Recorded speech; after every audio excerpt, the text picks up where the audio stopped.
ফাঁসি দিয়ক খিলঞ্জীয়া বৈদ্যাচাৰ বন্ধ কৰক খিলঞ্জীয়া বৈদ্যাচাৰ সহ্য কৰা নহ'ব খিলঞ্জীয়া বৈদ্যাচাৰ সহ্য কৰা নহ'ব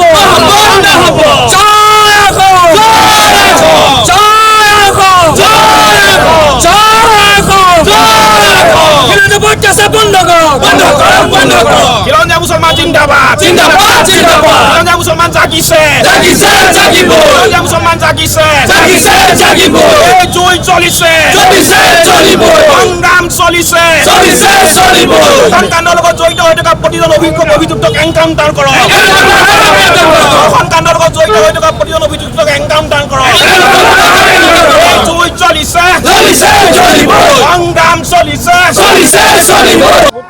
ঢিঙৰ যি কাণ্ড আছে তাক আমি তীব্ৰভাৱে গৰিহণা দিছোঁ। এই ঢিঙৰ যিসকল দোষী কিশোৰীক তেওঁলোকে ধৰ্ষণ কাৰ্য কৰিলে তেওঁলোকক ফাঁচি দিব ফাৰ্ষ্ট ট্ৰেক আদালতে বিচাৰ কৰি ফাঁচি দিব অনুৰোধ জনাইছোঁ। বিশেষকৈ আচৰিত বিষয় কলিকতা ঘটনাৰ পিছতো এই হাৰামীকেইটা ভয় খোৱা নাই। সেইকাৰণে মই চৰকাৰক অসম চৰকাৰক অনুৰোধ জনাইছোঁ তেওঁলোকে ধৰ্ষণৰ ক্ষেত্ৰত সংবিধান পৰিৱৰ্তন কৰি ইছলামিক দেশবিলাকত যিবিলাক আইন প্ৰযোজ্য আছে সেই আইন ব্যৱহাৰ কৰি পেলাই ৰাজহুৱা স্থানত গাঁতত পুতি তেওঁলোকক শিলগুটি মাৰি তেওঁলোকক মাৰিবলৈ মাৰি তেওঁ হত্যা কৰিবলৈ অনুৰোধ জনাইছোঁ। লগতে এই ঘটনাটো আমল লৈ তৃতীয় পক্ষই সাম্প্ৰদায়িক সম্প্ৰীতি যাতে বিনষ্ট নকৰে তাৰ ক্ষেত্ৰতো সমূহ অসমবাসী তথা শিৱবাসী ৰাইজক চকু ৰাখিবলৈ অনুৰোধ জনাইছোঁ। ধন্যবাদ। চাওক, আজি আমি ৰাজপথলৈ ওলাই আহিছোঁ। প্ৰতিদিনে প্ৰতিবাৰে একোটা ধৰ্ষণৰ কাৰণে যদি আমি মহিলাসকল ৰাজপথলৈ ওলাই আহিবলগীয়া হয় তেতিয়াহ'লে আমাৰ নিৰাপত্তা ক'ত আছে? চৰকাৰে আমাৰ নিৰাপত্তা সুনিশ্চিত কৰক। প্ৰথম কথা, মোৰ এটা কথা হৈছে যে বিজেপি চৰকাৰখন যেতিয়াৰ পৰাই আহিছে তেতিয়াৰ পৰাই প্ৰতিটো ক্ষেত্ৰতে এখন আইন প্ৰণয়ন কৰিছে, কিন্তু নাৰীৰ ক্ষেত্ৰত এখন কঠোৰ আইন প্ৰণয়ন কৰাত তেওঁলোক ক'ত বিফল হৈছে? তেওঁলোকৰ বিফলতাটো নিজে চিনাক্ত কৰক।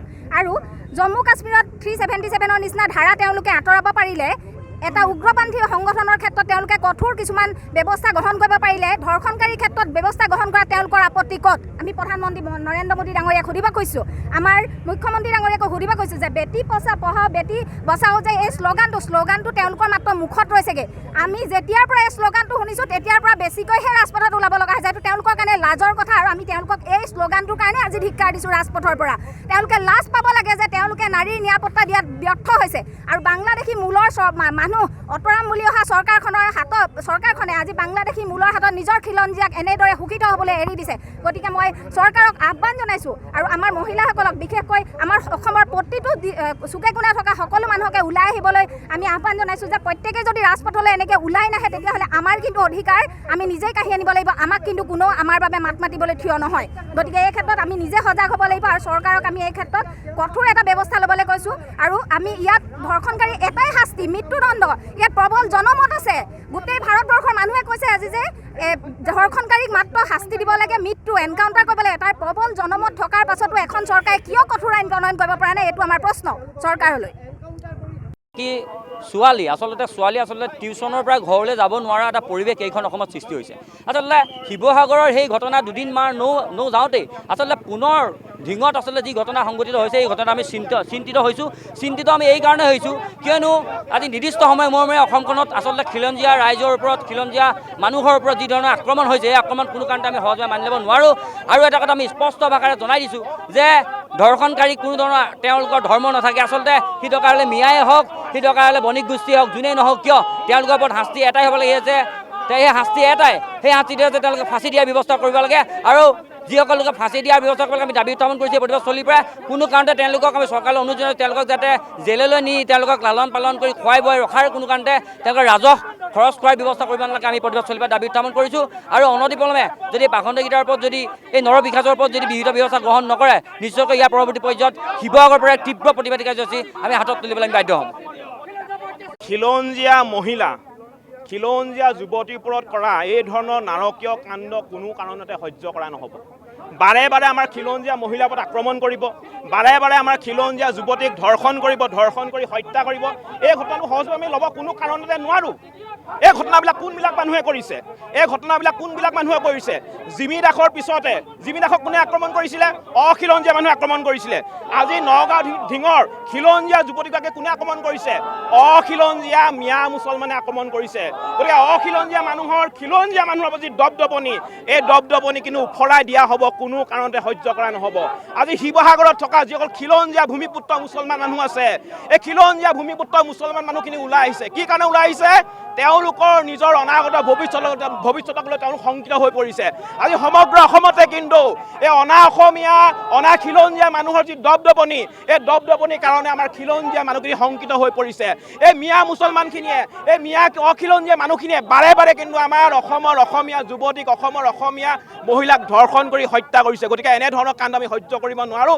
আমাৰ স্পষ্ট কথা, এই মিয়া যিসকল মুছলমান আছে, মিয়া যিসকল অখিলঞ্জীয়া মিয়া আছে, এই হত্যাকাণ্ডৰ লগত যিসকল জড়িত হৈ আছে, তেওঁলোকক আমি ৰাজহুৱাভাৱে ফাঁচি দি আমি দাবী উত্থাপন কৰিছোঁ। আৰু এটা কথা স্পষ্টকৈ কৈ দিব বিচাৰিছোঁ যে উজনি অসমত গাঁৱে ভূঞে য'তে আপোনাৰ মিয়া সোমাই আছে, এই মিয়াবোৰে এতিয়া টালি টোপোলা বান্ধি ইয়াৰ পৰা যাওকগৈ, নহ'লে কিন্তু আমি পাব্লিক ধুলাই দিবলৈ কিন্তু আমি সাজু হৈ আছোঁ।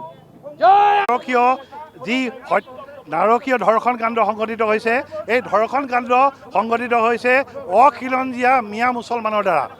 নামনি আৰু মধ্য অসমত বসবাস কৰা যিসকল সন্দেহযুক্ত বাংলাদেশী মুছলমান, যিসকল মিয়া মুছলমান বুলি কোৱা হয়, তেওঁলোকৰ অপৰাধ প্ৰৱণতা অতি বেছি। সেইকাৰণে এই উজনি অসমৰ ঐতিহাসিক শিৱসাগৰৰ খিলঞ্জীয়া যিসকল মুছলমান ৰাইজ মছজিদৰ পৰা নামাজ পঢ়ি আজি ৰাজপথলৈ ওলাই আহিছে, মিয়া মুছলমানৰ বিৰুদ্ধে প্ৰতিবাদ সাব্যস্ত কৰিছে।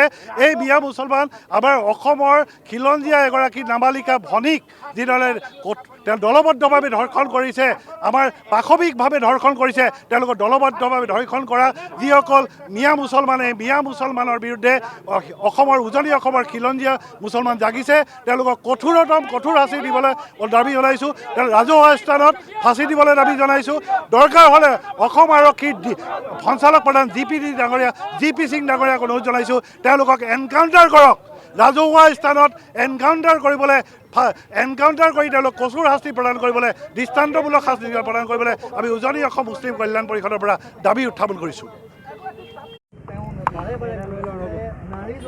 ইতিমধ্যে আমি শিৱসাগৰৰ পৰা এটা কথা বাৰে বাৰে কৈ আছোঁ যে অখিলঞ্জীয়া লোকৰ দ্বাৰা আমাৰ খিলঞ্জীয়া লোকসকলক বাৰে বাৰে নিগ্ৰহ কৰা হৈছে। পুনৰবাৰ সন্দেহযুক্ত বাংলাদেশী মূলৰ মিয়াসকলে আমাৰ খিলঞ্জীয়াৰ ওপৰত আক্ৰমণ কৰিলে। আমি অতি দুখৰ বিষয়ে এগৰাকী আমাৰ নাবালিকা কন্যাক মিয়াসকলৰ দ্বাৰা ধৰ্ষণ কৰা হৈছে।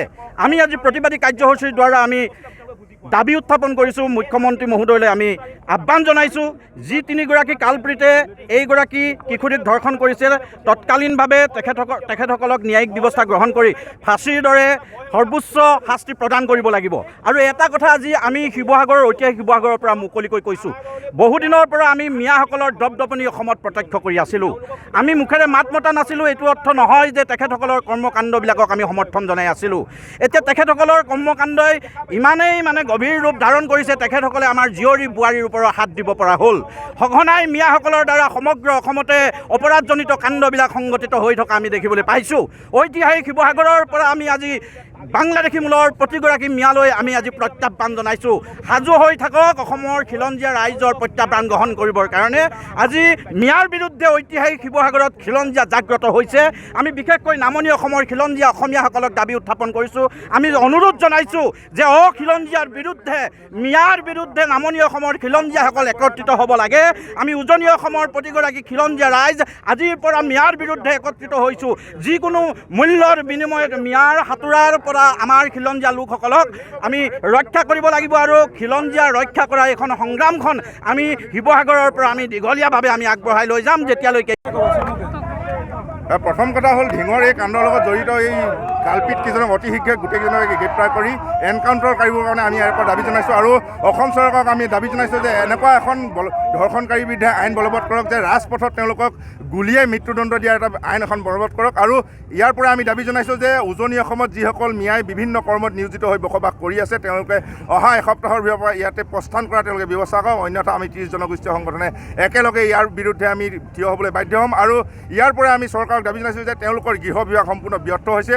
আৰক্ষী প্ৰশাসন সম্পূৰ্ণ ব্যৰ্থ হৈছে। যিখিনি সময়ত খিলঞ্জীয়া নাৰীৰ যি বেটী বচাও বেটী পঢ়াও যিটো তেওঁলোকে শ্লোগান দিছে, এই শ্লোগান সম্পূৰ্ণ ব্যৰ্থ হৈছে। আজিৰ তাৰিখত অসমীয়া নাৰী সম্পূৰ্ণ নিৰাপত্তাহীনতাত ভুগিছে আৰু মিয়াৰ যি ধৰ্ষণকাৰীৰ পৰা অসমীয়া নাৰী আজি বাহিৰলৈ ওলাব নোৱাৰা এটা ব্যৱস্থা হৈছে। গতিকে আমি ইয়াৰ পৰা দাবী জনাইছোঁ যে এই যিবিলাক ঘটনা, এই ঘটনাবিলাকত যাতে পুনৰাবৃত্তি নহয়, তাৰ এক উচিত ব্যৱস্থা গ্ৰহণ কৰক।